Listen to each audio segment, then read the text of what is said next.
Okay, Fish's Hornpipe backups. In the performance track, I did the middle pass with just backups. On the track itself, Band in a Box that created these backups had a fiddler doing backups too, pretty similar to what I did. So, what did we do? Whoever the fiddler was, I'm not sure on their sessions.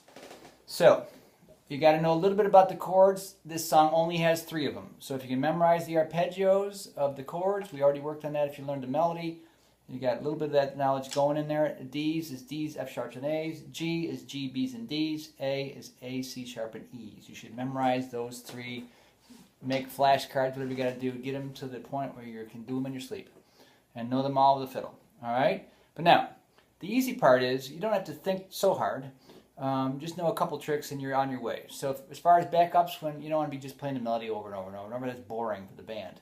You want to be able to back off, let the banjo player do their thing, the mandolin player do their thing, whatever. So D chord, what's the best backup? D and A. A couple bones you can do, potato, or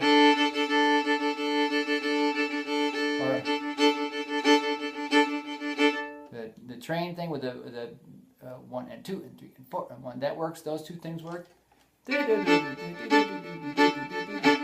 I kind of like that personally, but I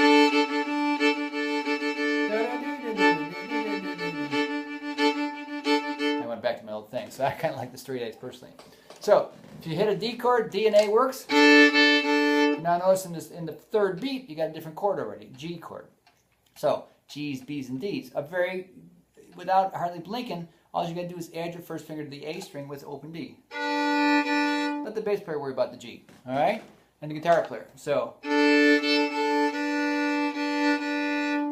and B, 2 of the notes in the G chord, will be your G chord in the fiddle. Back to D. G, D, G, D. Now we got an A chord. Uh-oh, something new. A, C sharps, and E's. It happens to be you have an A string right there and an E note on the D string. So it's a little confusing. You have the first finger on the A string for the G chord, first finger on the D string, the A chord, but that's it. That's all you got to know. Da da D and then the G and the D and G and the D, G and D and then the A. Da da D and then the G, D and G, D, D, D, D, A, da, da, da, D, D, D, D, D. So far so good. The B section, same 3 chords. Starts on the A. Da da dee da da da da da da. It's the whole measure. Da da dee da da da da da da. A da da da da da da. D D D D and G da da da da da da D da da da da da. G and then the A and then D. You could pick other notes, but those are the super easiest ones to do for this kind of tune, and you can use them on countless other songs. So there you go, super easy backups. Have fun.